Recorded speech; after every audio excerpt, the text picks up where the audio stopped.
সবসময় চাই যে এই সংসার আমাদের জ্ঞানী বলবে, বুদ্ধিমান বলবে, বুঝদার বলবে, কিন্তু মূর্খ মূর্খ যেন কেউ না বলে। মূর্খ শব্দটা আমরা কেউ শুনতে চাই না, দূরে পালাতে থাকি।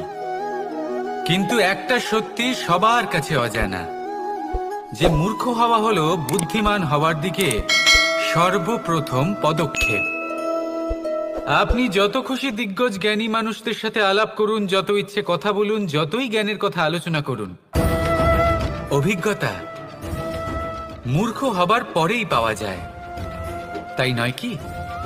মূর্খ হবার পরে আপনি এটা বুঝতে পারবেন যে কি করা উচিত নয়। জ্ঞানী ব্যক্তি আপনাকে এটা বলবেন যে কি করা উচিত। আর এই সংসারে কি করা উচিত তার থেকেও অনেক বড় জ্ঞান হলো কি করা উচিত নয়। সেই জন্য সব সময় মনে রাখবেন, আপনার করা কিছু ভুল আপনাকে যদি কেউ মূর্খ বানিয়ে থাকে, ছল চাতুরি করে থাকে, তাহলে কোনো ব্যাপার নয়, এটা শেষ পর্যন্ত আপনাকে আরো বুদ্ধিমান করে তুলবে। এই মুহূর্তে ধন্যাত্মক থাকুন, এই সংসার আপনাকে অবশ্যই জ্ঞানী বলবে। রাধা রাধা। আপনি কি কখনো জলকে নিজের মুঠোতে ধরে রাখার চেষ্টা করেছেন? চলুন আজ করা যাক।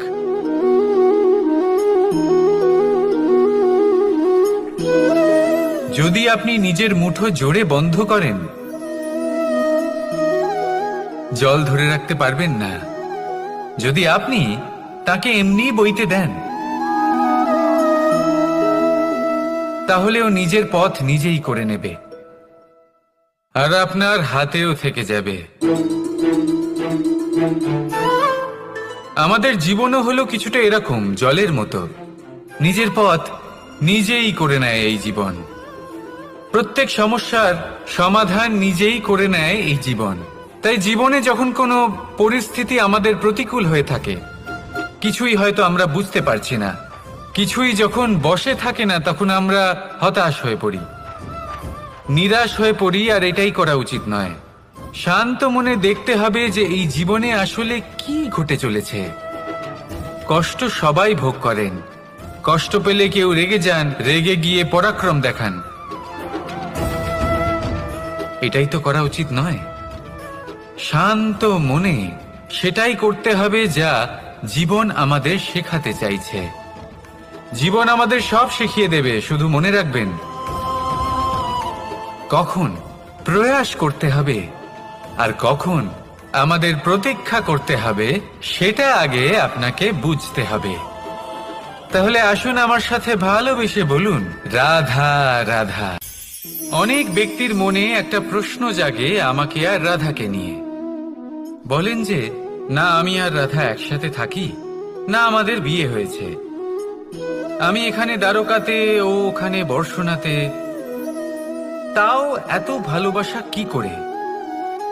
এ কেমন সম্পর্ক? আমি তাদের একটা সহজ কথা বলতে চাই। আপনি কখনো আয়নার দিকে দেখেছেন?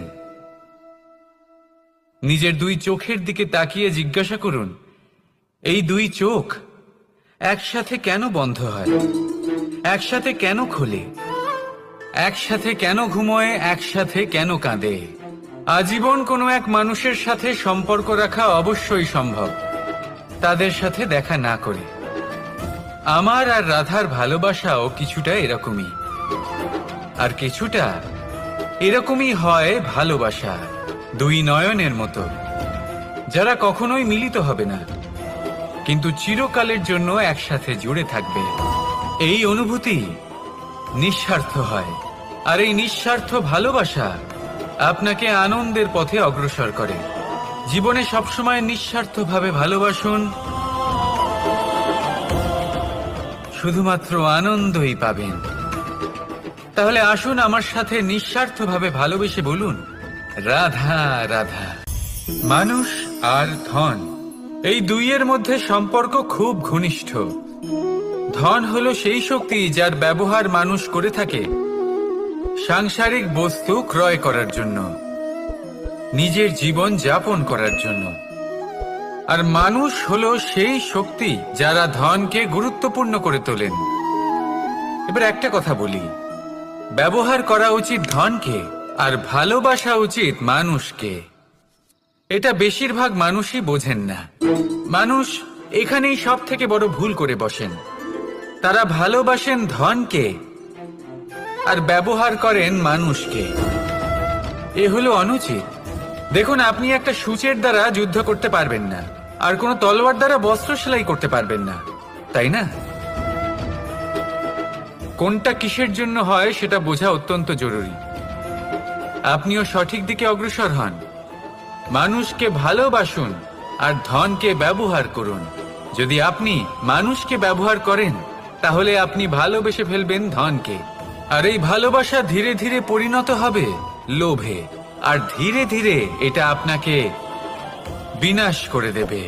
তাহলে সমস্ত মানুষকে ভালোবাসুন আর এইভাবে ভালোবেসে বলুন, রাধা রাধা। সাফল্য কে না চান?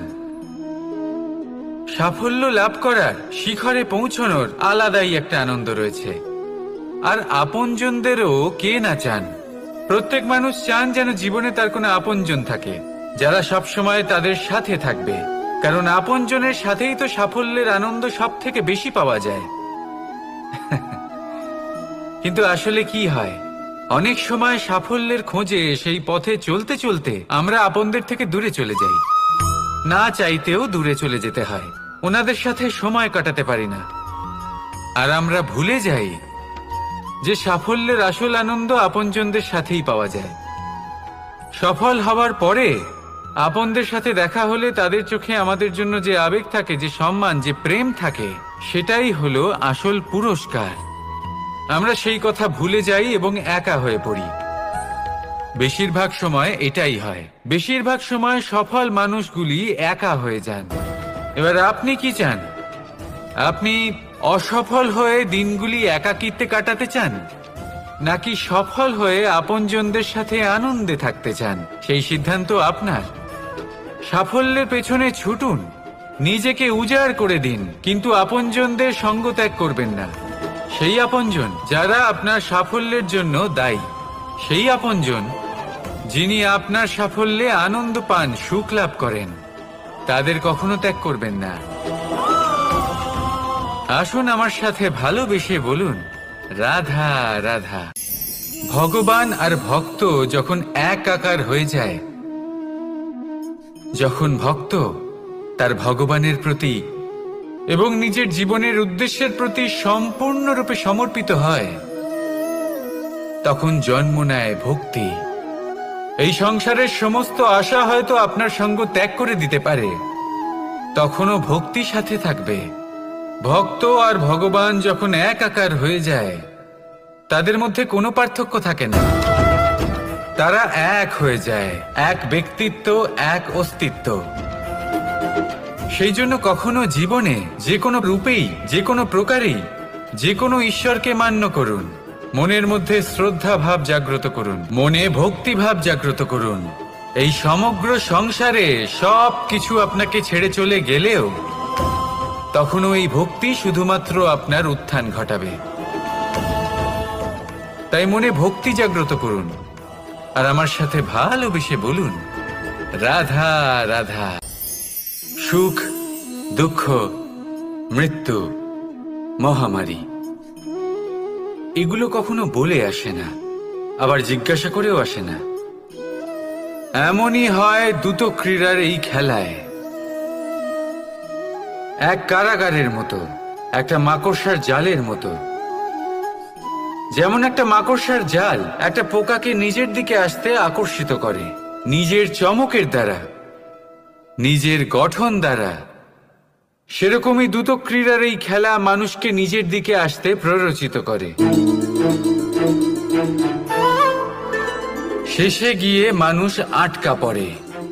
পার্থক্য শুধু এটাই, যখন এক পোকা এই জালে জড়িয়ে পড়ে তখন সে তার প্রাণ হারায়। মানুষ যখন এই দ্রুত ক্রীড়ায় আকর্ষিত হয়, সে নিজের মান, নিজের ধন সব কিছু হারায়, নিজের বিবেক হারিয়ে ফেলে। কিন্তু আপনি আপনার বিবেক কখনোই হারাবেন না। যদি আপনার মনে লোভ চলে আসে, আপনি লোভী হয়ে ওঠেন। যদি আপনি দ্রুত ক্রীড়ার এই খেলায় আটকা পড়েন, তাহলে মনে রাখবেন, এই খেলা থেকে ফিরে আসা প্রায় অসম্ভবই বলা যায়। নিজের বিবেক কখনো হারাতে দেবেন না, কারণ বিনাশ আসার প্রথম লক্ষণ হলো বিবেকের বোধ চলে যাওয়া। এই প্ররোচনায় কখনো পা দেবেন না। আর আমার সাথে ভালোবেসে বলুন, রাধা রাধা। বেশিরভাগ মানুষ কথা বলে থাকেন যে সময় অত্যন্ত বলশালী, সময় হলো খুবই শক্তিশালী। সময়কে চোখে দেখা যায় না, কিন্তু আমাদের সমস্ত কিছু দেখিয়ে দিয়ে যায়। তাই এই সময়কে কিছুটা ভয় পাওয়া প্রয়োজন। চলুন, প্রত্যেকের ভাবনা আলাদা, প্রত্যেকের মানসিকতার পিছনে নিজস্ব অভিজ্ঞতা রয়েছে, তাকে আমি সম্মান করি। আর কোথাও না কোথাও এই কথাটা সত্যি। কিন্তু যে ব্যক্তি নিজের জীবনে বিকাশ ঘটাতে চান, তিনি যতই এই সময়কে ভয় পান না কেন, তাকে এই সময়কে বুঝতে চেষ্টা করতেই হবে। যদি আপনি সাফল্যের পথে অগ্রসর হতে চান, তাহলে এই সময়কে বুঝুন, এর কথা বোঝার চেষ্টা করুন। এটা খুব আবশ্যক। দেখুন, আমরা সবাই জানি সময় আমাদের কাল, একদিন না একদিন সময় আমাদের অবশ্যই গ্রাস করবে। ততদিন এই সময়কে সম্মান করতে শিখুন। এটা কতটা শক্তিশালী সেটা বুঝতে চেষ্টা করুন, আর সময়ের সাথে তালে তাল মিলিয়ে চলতে চেষ্টা করুন। সময় নিজে থেকেই শুভ হয়ে উঠবে। আসুন আমার সাথে ভালোবেসে বলুন, রাধা রাধা। কথায় বলা হয়, জীবনে ভালোবাসাই হলো সুখের মূল। এটা সত্য। এবার প্রশ্ন হলো এটাই যে এই ভালোবাসা কার সাথে করা উচিত। যদি আপনি কিছুক্ষণের জন্য সুখ পেতে চান, তাহলে ভালোবাসুন নিজের রুচি মতো। যদি আপনি কিছুদিনের জন্য সুখ পেতে চান, ভালোবাসুন নিজের বন্ধুদের। যদি আপনি কয়েক মাসের জন্য, কয়েক বছর বা অনেক বছরের জন্য সুখী হতে চান, তাহলে ভালোবাসুন নিজের পরিবারকে, মাতা পিতা, নিজের সন্তান, স্বামী স্ত্রী, নিজের আত্মীয়দের। কিন্তু যদি আপনি চিরকালের জন্য সুখী হতে চান, তাহলে ভালোবাসতে হবে শুধু নিজের কর্মগুলিকে। কারণ সম্পর্ক যেমনই হোক না কেন, কখনো না কখনো ভেঙে যাবেই। এই সংসার হলো এমনই যে যাদের সঙ্গ আমরা পাই, তাদের সঙ্গ একদিন ত্যাগ করতে হয়। শুধু কর্মই হলো এমন এক সঙ্গ যা কখনো আপনাকে ত্যাগ করবে না। আপনার মৃত্যুর পরেও এই কর্ম আপনাকে বাঁচিয়ে রাখবে। তাই সবসময় মনে রাখবেন, এই কর্ম ধর্ম মনে করে পালন করা উচিত। জীবনের শেষ মুহূর্ত পর্যন্ত কর্মকে ভালোবাসুন। জীবনের শেষ মুহূর্ত পর্যন্ত সুখে থাকবেন। আর আমি তো সবসময় বলি, শুধু কর্ম করতে থাকো, ফলের চিন্তা করো না। তাহলে আসুন আর আমার সাথে ভালোবেসে বলুন, রাধা রাধা। যদি সন্তান কোনো দুষ্কর্ম করে, তাহলে সেই অপরাধ শুধু কি সেই সন্তানের? না, যদি সন্তান দুষ্কর্ম করে, তাহলে অপরাধী তার মাতা পিতাও, যারা পুত্র মোহর কারণে সেই অনুচিত কাজে তাকে বাধা দেননি। অপরাধী হলেন তার পিতামহ, যিনি নিজের কর্তব্যবোধের কারণে নিজের পরিবারের যত্ন নেননি, যিনি সন্তানকে কখনো শাস্তি দেননি। অপরাধী হলেন তার সেই গুরুও, যিনি নিজের শিষ্যের সেই দুষ্কর্ম দেখেও তাকে প্রতিহত করতে পারেননি। একজন হবু রাজার কর্তব্য হলো নিজের প্রজার কাছে সে যেন এক উদাহরণ প্রস্তুত করতে পারে। কিন্তু যদি এত অনুচিত উদাহরণ প্রস্তুত হয়ে থাকে, তাহলে মা বাবার, বাড়ির বয়োজ্যেষ্ঠদের কর্তব্য হলো ওনারা যেন সেটা সেখানেই হয় ভালোবেসে, নয়তো শাস্তি দিয়ে। যদি না থামানো হয়, তাহলে মহাভারত অবশ্যম্ভাবী। ভোজন। এবার ভোজন সংগ্রহ করার জন্য মানুষ কি না করেন, সবসময় চেষ্টা করতে থাকেন। ফসল উৎপাদনের জন্য অনেক পরিশ্রম করতে থাকেন, কিন্তু অনেক সময় অনেক পরিশ্রম করার পরেও ফসল ভালো উৎপাদন হয় না। এর কারণ কি? কারণ হলো এটাই যে আপনি পরিশ্রম হয়তো অনেক করেছেন, কিন্তু আপনার নজর তো সেই বীজের দিকে ছিলই না যা আপনি রোপণ করেছেন। সেই জন্য সবসময় কোনো বীজ রোপণ করার আগে তাকে পরখ করে দেখুন, তা অত্যন্ত আবশ্যক। আর সেইভাবেই যখনই কোনো কর্মের প্রশ্ন আসে, তাহলে সেখানে শুধুমাত্র পরিশ্রম যথেষ্ট নয়। সেই কাজের প্রতি আপনার কর্তব্য কি, আপনার উদ্দেশ্য কি, সেটা জানা হলো অত্যন্ত গুরুত্বপূর্ণ। তাই কর্ম করুন, কিন্তু সেই কর্মের প্রতি আপনার যা উদ্দেশ্য তার মাহাত্ম্য বুঝতে চেষ্টা করুন। তাহলে আসুন আমার সাথে ভালোবেসে বলুন, রাধা রাধা। নারী জন্মসূত্রে কারোর কন্যা, ধর্মসূত্রে কারোর পত্নী, আর কর্মসূত্রে কারোর মা। আমাদের মনে এই ছবি আঁকা রয়েছে একজন নারীকে নিয়ে, তাই না? একটা অতুলনীয় ভূমিকা রয়েছে নারীদের আমাদের জীবনে, আর নারী ছাড়া আমরা কিছুই নই। কিন্তু অধিকার, সেখানে আমরা একটা ভুল করে বসি।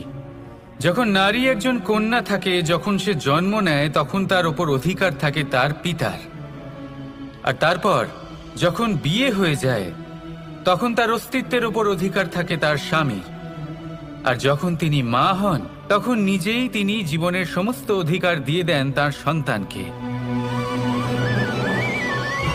কিন্তু আমরা কি কখনো এটা ভেবেছি, এই জীবন হলো তার নিজের? যে নারী সবার কল্যাণ করছেন, তার জীবনের অধিকারও তার কাছেই থাকা উচিত, তাই না? তার নিজের জীবনের সিদ্ধান্ত সে নিজেই নিতে পারেন, নিজেই নিজের ভাগ্যের রচয়িতা হতে পারেন। আর এর জন্য আমাদের নিজেদের পাল্টাতে হবে, দৃষ্টিভঙ্গি পাল্টাতে হবে। কারণ এই ধারণা সেটা আজ বা কালকের ব্যাপার নয়, এটা ঘটে চলেছে বহু বছর ধরে, আর চলতেই থাকবে যদি আমরা এটা না বদলাই। আর এটা তখনই সম্ভব হবে যখন আমরা নিজেদের মধ্যে পরিবর্তন আনব। তাই আজকের পর থেকে, এই মুহূর্ত থেকে, কোনো নারীর ওপর